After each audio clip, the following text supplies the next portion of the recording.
divulga o teu trabalho aqui na Coreia e qual foi o motivo de ter trazido a Mônica para cá? Há uns anos atrás, algumas historinhas nossas já saíram nos jornais aqui na Coreia, páginas coloridas, e durante algum tempo estava indo muito bem. Depois, olhando o programa no jornal, parou. Eu senti muito, lamentei, porque eu gostava do jornal, da aparência do jornal, e senti que estava entrando num país moderno, dinâmico, que estava explodindo em diversos setores, né? Tecnologia, educação e tudo mais. E eu queria me aproximar mais da Coreia. Mas depois interromperam as historinhas, fiquei um pouco mais longe, até que no ano passado eu tive a oportunidade de fazer uma exposição em algumas galerias de arte aqui com os nossos quadrões. São pinturas que nós fazemos, releituras de pinturas da arte internacional, né? Algumas figuras da humanidade. E funcionou muito bem. Nós fizemos 3 exposições com um bom resultado e surgiu a oportunidade de pegar agora o museu aqui com essa gigantesca exposição de 1.500 metros quadrados. Nem no Brasil conseguia isso nunca. É a exposição mais bonita, completa que nós temos da empresa nossa. Não é da história em quadrinhos só, de tudo que nós fazemos. Outra coisa que eu queria saber, desde que quando tu chegou aqui no país, o que tu está achando da Coreia? O que mais te chamou a atenção aqui? O povo. É um povo que luta muito, lutou muito para chegar onde está, para ser uma potência, inclusive de tecnologia, fora da economia, e luta muito para não perder, para manter. E não vai parar de brigar com os grandes países em termos territoriais para manter essa dianteira que ela ganhou nesses últimos anos, nos últimos 50, 40 anos. Então isso é uma beleza de história para você acompanhar de perto. Se você estiver pisando aqui, melhor ainda, porque você sente essa energia que te ensina coisas, ensina saídas, ensina possibilidades que as pessoas às vezes não entendem, não compreendem, não captam para realizar alguma coisa.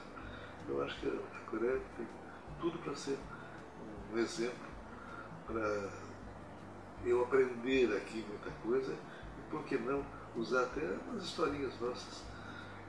O Carnaval foi uma escola. A educação aqui é super bem cuidada, né? E 2 horas que passei na escola, eu vi diversas maneiras de eles tratar alguns assuntos que fotografei, anotei, botei no Instagram e lá no Brasil estão falando, nossa, que boa ideia, vamos usar aqui também. Não foi para isso, mas é mais ou menos para o pessoal ver que há soluções diferentes do que algumas que nós temos, né? E às vezes não soluções que há por falta de nós não temos lá e temos aqui somente algumas saídas sempre ligadas ao esforço intelectual, sempre ligadas à teimosia de querer fazer certo, querer fazer bem. Então realmente nós temos que aprender muita coisa por ele. Verdade. E outra coisa que eu queria te perguntar é quais são as diferenças entre a criança de antigamente e a criança de hoje em dia? Tu precisou adaptar as histórias? Como foi esse processo? Não. As minhas histórias, desde 50 anos atrás, elas não mexem com exatamente tecnologia de ponta naquele momento. Elas mexem com emoções humanas, com sentimentos. E sentimentos e emoções humanas são as mesmas para todo o povo do planeta. Todo mundo tem amor, tem saudade, tem raivinha, tem vontade de brigar de vez em quando, tem vontade de ciúmes. Essas emoções básicas, se você coloca nas suas histórias, em qualquer época, elas são entendidas pelo mundo. Shakespeare fazia isso brincando. E faz 500 anos que fazia e está funcionando até agora. Então, o negócio é você não fazer, não criar coisas pontuais, coisas da moda, para você pegar realmente as emoções básicas humanas e criar um tema e jogar tudo isso dentro daquele tema na sua história, e a história fica permanente. Lógico, você precisa botar algumas pitadas de objetos, de ferramentas, de algumas coisas que entram no dia a dia das pessoas, né? Desde o telefone, depois o celular, depois a televisão, depois televisões de alta definição. Isso aí a gente vai pingando nas histórias e elas são assimiladas assim, sem a pessoa perceber que nós estamos modernizando, mas com a essência das histórias, as mensagens são as mesmas, desde sempre. Certo. Eu vou disfarçar. Exato. E a última coisa, se tu fosse um personagem, qual tu seria? Depende do dia e da hora, né?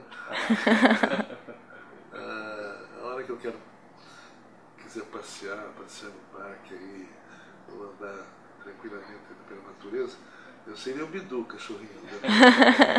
Às vezes fica parando em algum poste, tudo, né? Não tem importância. Mas na hora da relação humana, por incrível que pareça, eu não pegaria um personagem dos nossos que tem relações humanas como ser humano. Eu pegaria um dinossauro, o Horácio. Que o Horácio fala por mim. A filosofia dele, de não violência, falando agora um pouquinho que o Horácio me lembra um pouquinho das posições que ele tem. Uma pessoa que segue o budismo. Porque ele defende a terra, defende a ecologia, defende a amizade. Ele respeita o próximo, respeita a natureza, respeita as pessoas mais velhas. Então, realmente, o Horácio é a pessoa que eu me vejo mais ali como personagem. Interessante. Bom, então... Mas é uma pergunta... Era isso. Era isso mesmo, bem breve. Muito obrigado. Muito obrigado mesmo. É um prazer. A gente se encontra por aí, né? É um prazer. Com certeza.